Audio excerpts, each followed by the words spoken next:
Andrew writes, could your show address the correct historical grammatical meaning of the term Mamzer? Unlike the rabbis who say Mamzer is a bastard child, the Karaites say it is a reference to another one of the immoral pagan nations like the Amalekites or the Philistines. I would like to think so, as it automatically makes the Torah more compassionate. A person cannot choose the circumstances of their birth. This is an excellent question, and one that is far outside the scope of my abilities as in terms of linguistics, and also, my personal opinion on this is that there's just not enough evidence to be dogmatic about it. But so the term Mamzer, I don't think we can be dogmatic about it. Mamzer is, I agree with you, Caleb, that we can't be dogmatic, and here's why: because it only occurs once in the Torah. Right. It only occurs once, Mamzer. Which is in your show notes, by the way. Deuteronomy 23. Too, yeah. In the English 23. And so what do we do? Hebrew. What do we do when a word occurs once? Well, do we go right to the Talmud? No. No, that's not the method that we use.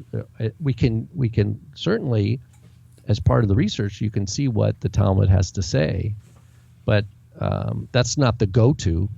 A, and B, it's not even necessary, because we want to go. What we want to do is look what can we learn historically. So you go back, for example, to the Septuagint, and you can say, well, how did the Greek Jews understand this? Right. And the Greek-speaking Jews understood it to mean ek pornes, which means of a prostitute.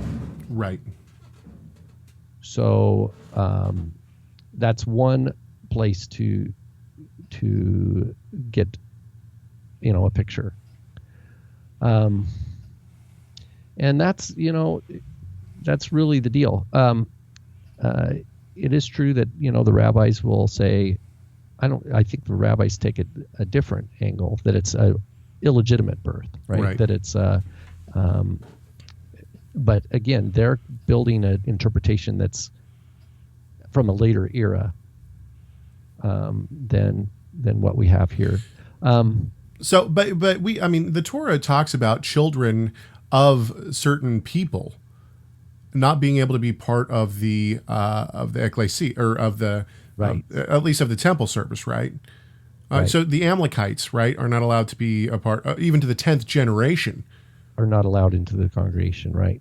What's a good point here is that, well, the Septuagint, and apparently I didn't look it up, but I have a footnote. It says Targum Jonathan also, so a Jewish Aramaic Targum also takes it to mean offspring of a prostitute. But one other point here, and this is sometimes brought up into the conversation, is Jephthah.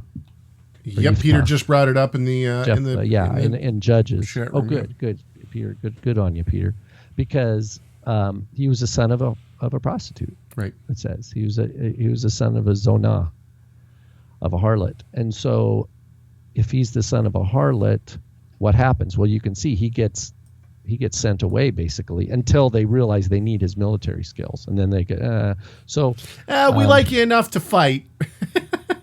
Yeah. Well, and, in the Gospel of John, they say, what do they say? We were not born in fornication, or something like that. They tell Yeshua. There's a later, I think it's Bruce Chilton, who is I think he's an Anglican priest or something. I'm not sure, but he's written a lot on Aramaic. He did a translation of the Aramaic Targum of Isaiah, and he's done a lot about thinking of Jesus as a rabbi. He's got a book called Rabbi Jesus, Rabbi Paul. He's got, he made a lot of money, I think, selling these ideas. But he argues that Jesus was a Mamzer. Don't miss any clips from Messiah Matters by clicking the subscribe button. Also, give this video a thumbs up and share it so other people can see it too.